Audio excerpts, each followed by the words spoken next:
The following entry was requested by Patreon patron That Blazon Inferno. The database thanks you for your continued support. Warning: the SCP Foundation database is classified. Access by unauthorized personnel is strictly prohibited. Perpetrators will be tracked, located, and detained. Item Number SCP-1733. Object Class Safe. Special Containment Procedures. The DVR containing SCP-1733 is to be kept in a secure video archive at Site Redacted. Playback of SCP-1733 is strictly forbidden unless required for research. Personnel must contact Dr. Geller for permission to study SCP-1733. Description: SCP-1733 is a digital recording of the 2010-2011 NBA season opening game, played at the TD Garden in Boston, Massachusetts on October 26, 2010, between the Boston Celtics and Miami Heat. Agents monitoring social networking sites were alerted to SCP-1733 when Boston native Name redacted complained in a Facebook thread on October 27th about a technical foul in the third quarter involving players Ray Allen and Chris Bosh that never occurred in the original broadcast. When confronted, Name redacted uploaded the relevant segment much to the confusion of his derogators. Foundation agents embedded in Facebook's moderator team deleted the thread and procured the IP addresses of all individuals present at the chat at this time to locate and administer Class A amnestics. The Motorola brand DVR containing SCP-1733 was recovered for study. Study of the footage has since revealed the nature of the recording's anomalous properties. Although initially diverging from the original broadcast only negligibly, such as quarter point totals and occurrences of fouls, SCP-1733 has begun to markedly digress from the content of its earlier playbacks. Recorded entities have been observed to retain memory of previous playings, and as such have developed a burgeoning awareness of their existence. It is hypothesized that playbacks impart an unquantifiable measure of cognizance to the entities inhabiting SCP-1733, with consecutive playings greatly expanding recall of previous events. This effect is cumulative and extends to all persons in the arena. Quality of awareness has progressed from reported feelings of intense déjà vu by commentator personalities Mike and Tommy to a near eidetic memory of preceding playbacks. However, to note, no entities inside SCP-1733 have ever addressed the viewer directly, or shown awareness that they reside in a digital recording. The individuals in the recording are virtually indistinguishable from their real-life counterparts in talent, behavior, and mannerisms on court. Fans in the crowd also appear to be real human beings in all respects, and Foundation inquiries into the current status of these persons has found nothing of note. For all intents and purposes, recorded entities appear to be the actual individuals, but somehow abiding in a digital medium. TD Garden records have put the number of people in attendance on October 26, 2010 at redacted 1,000. redacted. It was initially thought the purpose of SCP-1733 was to depict an infinite number of game outcomes, since players were able to modify offensive and defensive strategies during every playback. By playback 34, players and coaches became so keenly adapted to the opposing team's playbook that the score remained 0-0 until 3 minutes 34 seconds in the first quarter. As quality of recall was still weak in early-stage iterations, memory of preceding playbacks likely manifested as a vague intuition felt by players, fans, and team personnel alike, interfering with their ability to grasp the full scope of their situation. By playback 45, however, comprehension of their predicament had reached such a point that players declined to play altogether and assembled with the rest of those in attendance to formulate possible escape plans. It is the conclusion of Foundation researchers that the inhabitants of SCP-1733 are imprisoned in the setting of the recording, as they have been unable to exit by any means. Doors leading out of the arena have not yielded to an estimated force in excess of Redacted. newtons. The assembly has also been unable to exit from locker rooms, player facilities, and skyboxes. Waiting for patrons arriving in at scripted points prior to the start of the first quarter has also been unsuccessful. Individuals leave by where patrons entered and are then unable to navigate an escape from the adjacent corridors that girdle the main arena. Escape attempts have since grown more desperate and have included failed attempts at constructing makeshift explosives, all-out rioting, the fracturing of the assembly into 3 opposing factions, and, by playback Number redacted. the ritualistic murder and disembowelment of players in the hopes of appeasing whatever it is that confines them. See Timeline Document 001 for details. However, upon the beginning of a new playback, all persons are returned to their pre-game status unharmed. Researchers have been unable to duplicate the effects of SCP-1733 with other recordings made by the DVR, confirming the device is not the source of SCP-1733's aberrant properties.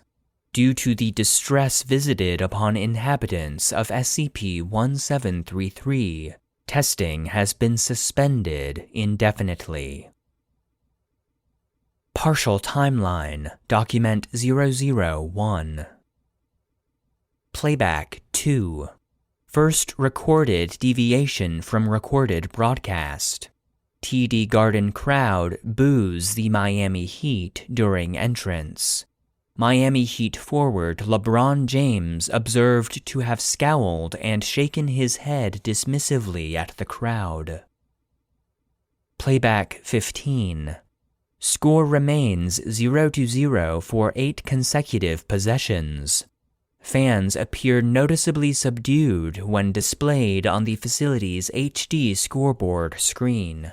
Celtics power forward Glenn Davis is able to execute a crucial block late in the fourth quarter on LeBron James he could not complete during the original broadcast, securing the Celtics' lead.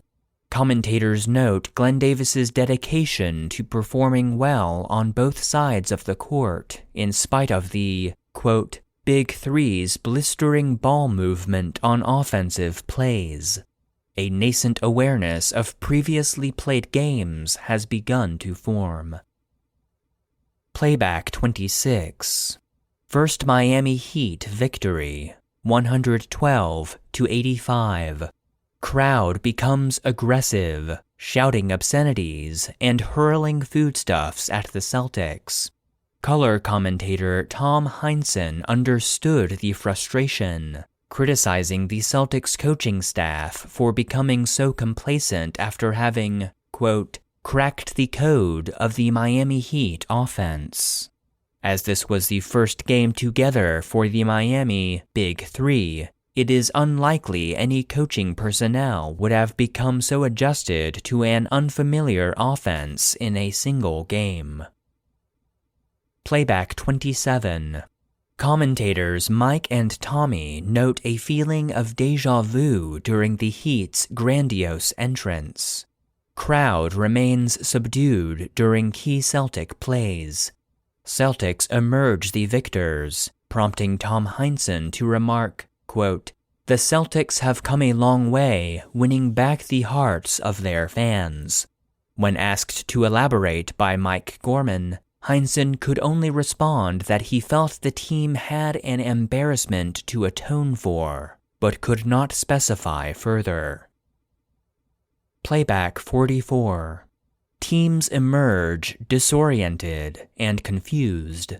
Game is suspended. Majority of time is spent by medical professionals assessing the mental state of players who remain convinced they had dreamt playing the season opener frequently the previous night. When informed of the situation by team staff, commentators Mike and Tommy affirm the same feeling. Crowd is also afflicted. Recording ends with courtside correspondents interviewing members of the crowd on the nature of their dreams. Playback 45. Players refuse to play. Cameramen, facility personnel, players, commentators, and crowd members gather in the court to appraise the situation. All persons are convinced they are reliving the same game repeatedly. Doors are tested, but cannot be budged. Recording closes as crowd begins to fashion makeshift weapons to pry open doors. Last instance of camera being manipulated by the camera crew. All following playbacks are seen through a single static shot of a broadcast view camera. Playback 51. No attempts to exit the building have succeeded. All exits in the arena and adjacent areas remain sealed. A physical altercation in balcony section 318 between an inebriated group of college-aged males and one older male leaves the older male concussed on the floor and unconscious. As broadcast camera is unable to pick up audible voices on opposite side of the arena, presumably the dispute occurred over the group of males not assisting with escape plans. First recorded violent incident. Playback 52. The man knocked unconscious in previous playback is returned to previous state unharmed upon the beginning of current recording. The man ambushes and bludgeons one of his attackers to death at 34-minute 12-second mark. Playback 55. Cognitization has progressed to such a point that the crowd is now able to remember the events of that week, as well as friends and family members outside the facility. Attempts to contact outside for help are met with failure. Playback 65. Crowd is unable to exit the facility. Congregation has since dissolved into the following groups and factions. Players, coaches, and all involved team personnel have presumably barricaded themselves in off-screen player facilities. The infirm and parents accompanied by their children have retreated to the northeast corner of the balcony rise and have elected to wait out playbacks as they occur, marking their territory with a Celtics championship flag draped over Section 320. Number redacted. Individuals henceforth referred to as the Faith Keepers have proselytized to multiple gatherings that they believe being confined to the TD Garden is a punishment for rampant consumerism of the post-industrial world, and have burned offerings of mobile phones, car keys, handbags, and wallets in center court for the past 4 playbacks. The group comprises Boston churchgoers and Redacted. a notable portion of adults numbering approximately Redacted. 100 individuals, however, remain diligent in formulating escape plans. Playback 73. The Faithkeepers grow in number after previous playback incident, where 3 males were severely injured by an improvised explosive fastened to an exit door. No damage to the door is visible. Playback 95. Hedonistic displays of sex and violence have sufficiently curbed the efforts of proselytizers. Makeshift curtains are hung around the site of an orgy at Loge 8 at the urging of Section 320 members. Playback 112. Conditions have deteriorated considerably. Number redacted. Individuals leapt from balcony section in opening 10 minutes of Playback 112. Playback Redacted. Faithkeepers storm player facilities to retrieve Paul Pierce and LeBron James. The players are ritually sacrificed, and their bodies are subsequently displayed on the arena's jumbotron. The murder of players seems to have no effect on the recording. Playback Redacted. Proselytizers have begun to call for the sacrifice of children. Adults have formed a wall between Group 320 and the Faithkeepers. Playback Redacted. First recorded deviation in arena light to a deep red color. Data expunged.